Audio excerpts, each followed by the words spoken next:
Running marathons are awesome and all, but they're not for everyone and they take a lot of your time. Half marathons, now we're talking. One of our aims for life is to always be half marathon ready. So with that in mind, what do we think are the best half marathons out there that we could all run in 2026 and beyond? Alright, we're going on a journey today and it's a half marathon journey, and here are my rules for the video. My video, my rules. You don't have to follow them obviously, but this is my opinion. These are races I've either done or I've heard spoken highly of or I want to do in my life. You might not want to, you might have other recommendations. Get your opinion in there in the chat, let me know. Let's share all of the best half marathons that we know of globally. Also, some of these races are already sold out for 2026. The reason I'm making the video now is that you do, for some of the big races, have to get way ahead of the game. So these might be something to consider for 2027, but usually you're gonna need to know way in advance. Let's put them on your radar. And finally, I've gone for balance across the world. Whilst there are a number of races that I'm mentioning in Europe, I've tried to spread it out evenly. I've picked a race, at least one in each continent. But again, if you live on that continent and you know of a race, or you think that there is a race that's even better, let us know in the comments. Let's all share, let's all learn. Alright, what's number one? The first race, one that we hold very dear to our hearts, and it's the London Landmarks in April, 12th of April in England. Now this was Mary's first ever half marathon. It holds a really special place in our hearts. It's got like 20,000 runners. I think it's about £70 to enter in a ballot, but you can get in loads of runners doing it for charity. That's one of the main draws of doing the London Landmarks race. It's a very special race charity-wise. And obviously you get to see a lot of the London landmarks, so you get to run past Houses of Parliament, Big Ben, St Paul's Cathedral, the London Eye, and the list goes on and on. It's a pretty flat run. It's not pan flat, it's about 100 meters of elevation, and I am gonna put temperatures roughly average. I'm not even going to talk about them because, let's be honest, the world is changing and the average temperatures are changing for races, especially in April and October wise. What used to be the norm, it ain't the norm anymore. So I'm gonna put rough average temperatures, but I mean, it's England. It could be cold, it could be super hot, but the London Landmarks holds a very special place for us in our lives, and that's why it has to go on the list, because it is also an epic run if you've not been to London before. And now we go south of the equator, but on the same day, so the 12th of April in South Africa, is the Two Oceans Half Marathon. Now I was a little bit conflicted choosing this race. I was looking for what I thought was a good balance of the best race in Africa or the most populous. 17,000 runners here. And there's a sliding scale of cost for entry, the most expensive being for non-Africans, paying about 98 British pounds. But then if you're from Africa, you pay the middle amount, and if you're from South Africa, you pay the lowest amount. And the reason I chose is because we went to Cape Town in October. We were blown away. We loved it. We're definitely going back for Cape Town Marathon. The Two Oceans Marathon route is quite spectacular for obvious reasons. You get to see two oceans. The half marathon route, not so much. You don't actually go to either of the oceans on the route, and it's over 400 meters of elevation, so it's not a PB route anyway. But being in that area of the world, we thought was enough to tip it over the edge. It's certainly one of the most popular half marathons in Africa, and so that's why we picked the Two Oceans Half Marathon for our list. You tell me if you think differently. Next up, another tough one to choose, but we're now going to the US, and we're going 16th of May. So we've moved on a month. 28,500 runners do the Brooklyn Half Marathon. Now, this was a toss-up. Couldn't quite decide between the Brooklyn Half Marathon and the New York City Half Marathon. The reason I went with the Brooklyn Half Marathon is that the epic finish along the Coney Island boardwalk. I've watched Floberg do this race. I know the New York City Marathon goes through Times Square, so we have to give it an honourable mention because, like the London Landmarks half, it's quite a special route. But I've never done either, so I will hold my hands up. You tell me in the comments, but I've done New York Marathon. We loved the experience. We loved running through Brooklyn. We loved running through all the boroughs. If you're a New York Road Runners member, it's about £66, but I think it's a little bit more if you're not a member. You can sign up from anywhere in the world, by the way, but it's a festival atmosphere. Like the atmosphere at New York, for me being a Brit, nearly rivaled London Marathon. Not quite, but it's right up there, and that's why I've definitely put the Brooklyn Half Marathon in. Next up, the world's biggest half marathon. I stand corrected, because in September I made a video claiming one half marathon was the biggest. It's actually Gothenburg at this point in time with 62,000 runners. That's mind-blowing. That's like, it's bigger than a major marathon. It's also called Gothenburgsvarvet. I probably butchered the accent, but it's on the 23rd of May. But I've watched Ben Parks do this race. He had a blast. It does start at 1 p.m. I will just say that. So if you're a slower runner further back in the corrals, due to the sheer volume of runners, you're probably not even getting over the start line for a couple of hours, so just be aware of that. It's not prohibitively expensive. It's about 55 to 75 British pounds to enter, depending on whether you get in early or a little bit later. The elevation, it's not flat. So if you watch Ben's video, you'll see that there is definitely a couple of punchy climbs in the early parts of the race. It's about 100 meters of elevation over the entire race.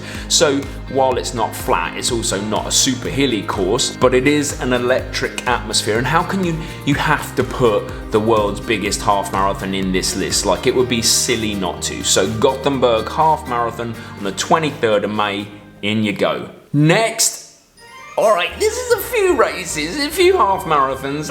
I'm gonna be honest, like, I didn't pick one, but Disney. Let's talk Disney. Okay, you probably stand in two camps. You probably stand as, I'm an adult, why would I want to go to Disney? Or you might be, I'm an adult, of course I want to go to Disney. We're in that one. So when we went to Disney, we ran Disneyland Paris Half Marathon back in 2019. Absolutely loved it. Best medal we've ever got for a start.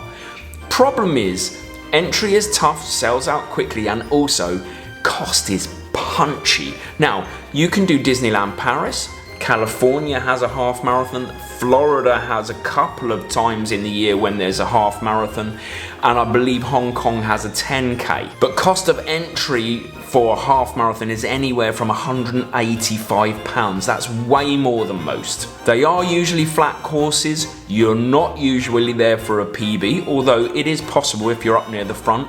You're there for the vibes. And whilst we could make a completely separate video on experiential races, like, which we will, by the way, I had to put Disney in here because while some people will be looking for PBs, that's not everybody's bag, and I want to make sure everyone is catered for. So if we're putting fun into the mix, as much as the cost it is a lot, I'm definitely putting Disney into the mix, and we will definitely do more because we loved it. Alright, 23rd of August, and this is the first time I've kind of dabbled in South American races. Hands up, because I don't know anything about them. We've never even been to South America, although absolutely on our hit list. So that's why we're putting the Buenos Aires Half Marathon into the mix. Now, while I was doing my research, I was looking for what's the most popular half marathon in South America. A few came up, but time and time again, Buenos Aires did. Argentina, definitely a country that we would love to go to. Buenos Aires, definitely a city we would love to experience. There are 27,000 runners that do this race. It is not small, and it's 60 meters of elevation, so it's also there for the taking if you want a PB. It's known in the South American circle to go there. Elite runners go there to run fast. And again, it's not prohibitively expensive, 55 to 90 quid to enter. Temperatures, it could be anything, let's be honest. I'm just gonna put what the rough temperatures are, but I'm putting it in there because it's a beautiful city, a beautiful country that we are desperate to visit. So in you go, Buenos Aires. All right, probably our favorite ever half marathon experience, and that is the Great North Run. We did it just back in September, 60,000 runners, so second biggest half marathon in the world, although I think they flip-flop year on year and they're always Gothenburg and Great North Run trying to beat each other. The support on the course is madness. It is every bit a major marathon experience. but it again sells out quickly. It's not really expensive to actually sign up for. It's about 68 British pounds. Temperature can fluctuate like it can in the UK. It could be anywhere in September. But one thing I will say is it's definitely not a PB course. There is punch about it. You know, it's about 120 to 150 meters of elevation gain. Definitely a big hill towards the end before you come down onto the seafront. So I wouldn't be going there to run a PB, but I definitely would be going there for the vibes and the Great North Run. How can you not put it in? All right, Southern Hemisphere again, Antipodean brothers and sisters. We're coming to Australia, New Zealand. I promise I'm gonna give you some love very soon. We always talk about Sydney, we always talk about the Gold Coast Half Marathon, but when I was doing research into what is the biggest running festival in Australia, actually, it's the Nike Melbourne Running Festival and the Melbourne Half Marathon as a big part of that. So it's the 11th of October, it has about 14,000 runners doing the half marathon, but across all of the distances it's about 50, 60,000 I think. It sells out quick. It's already sold out for this year, I believe. So, you know, if this video hangs around for a while, you could be watching it and know you've got to sign up now for 2027. It's on the more expensive end of signing up. It's about 100 British pounds. I think that's 200 Aussie dollars.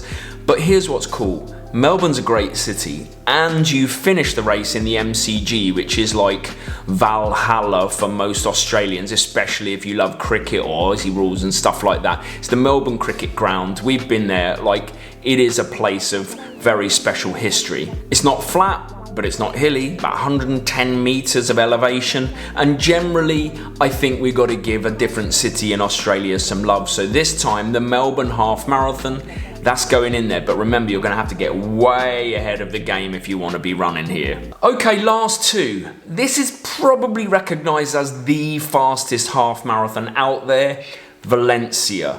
Now, it's part of the Super Half series, and I haven't shown many of the Super Halves any love, but Valencia has to go in there because across the marathon, the half marathon and the 10K widely recognizes this is where the elites go to run their PBs. I think it's like 20 meters of elevation. The temperature usually sits perfectly, doesn't fluctuate too much. You have about 25,000 runners and it's about £70 to enter. So all in all, like it is a very good race if you want to go and run fast. But once again, obviously with all of these things, it's gonna sell out quick. It's gonna be very popular.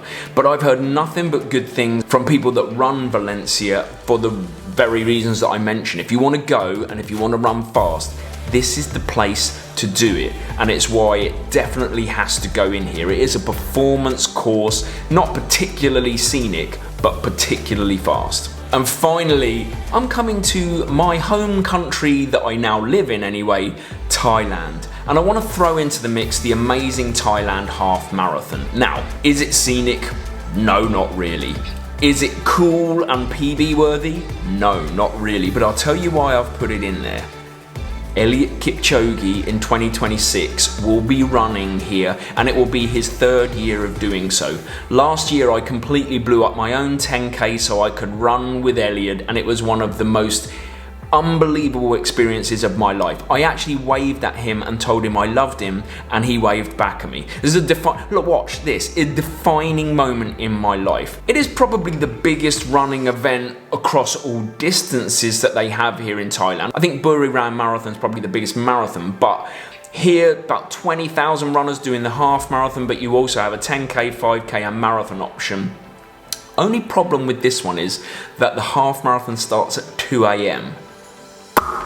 So, you gotta really want it. It is not a comfortable one. The temperatures are obviously Thailand temperatures, so it is a lot warmer. 19 to 26 degrees on average, could be hotter, let's be honest. So on the 30th of November, but as I say, like the reason I'm throwing it in there, at least for 2026, is Eliud Kipchoge will be back here for 1 year only.